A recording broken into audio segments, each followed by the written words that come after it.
په یوه کلي کې یوه بوډۍ مور اوسېده چې نوم یې رخسانه و. هغې 4 زامن درلودل، خو ټولو خپل خپل کورونه جوړ کړي وو او جلا جلا اوسېدل. دوی د خپلې مور لپاره په کلي کې یوه زړه کوټه یعنې کچه کوټه ور جوړه کړې وه چې هغه پکې اوسېدله. اوس یې عمر ډېر شوی و، ملا یې تل درد کولو، لاسونه او پښې یې هم کار نه کولو. هغه کارونه چې پخوا به یې کول نور یې نشو کولی. ټوله ورځ به د خپلې کور مخې ته ناسته وه او یوازې به یې لارې ته کتل چې شاید کوم زوی راشي، خو هېڅوک نه راتلل. یوه ورځ رخسانې سوچ وکړ، ډېر وخت شو چې د زامنو نه مې د نږدې نه دي لیدلي، هغوی خو نه راځي، نو ولې زه خپله ولاړ نشم؟ هغې فکر وکړ چې د خپل مشر زوی کور ته ولاړه شي، یقینا چې په لیدو به یې خوشحاله شي. هغې ورو ورو د لکړې په مرسته پاڅېده او د خپل زوی کور ته روانه شوه. غرمه ګرمي سخته وه، ځمکه وچه وه او هوا ولاړه وه. په ډېر زحمت یې قدمونه اخیستل او هر قدم کې یې درد احساساوه. لږ مزل وروسته ستړې شوه، ساه یې تیزه شوه، پښې یې رېږدېدې، نږدې د یوې لویې ونې لاندې کېناسته. ټول بدن یې په خولو لوند شوی و.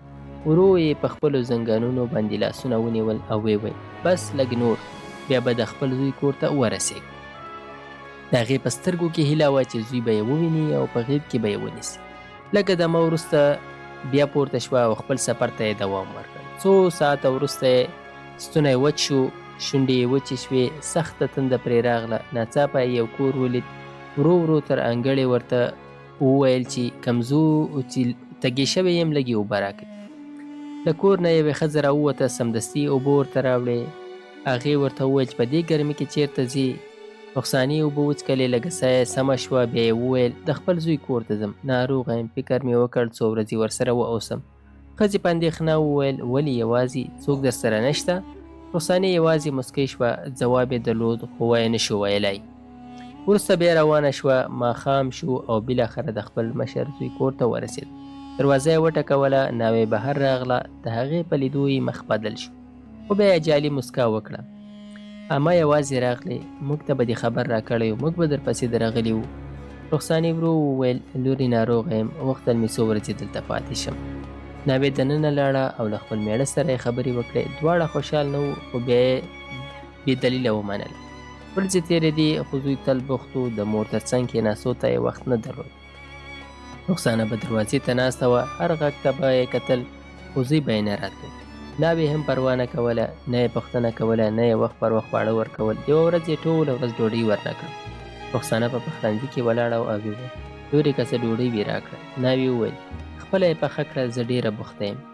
رخسانه سترګې له اوښکې ډکې شوې. هغې سوچ وکړ، ایا دا همغه کور دی چې زما زوی به زما نه پرته یوه شېبه هم نه کېناسته؟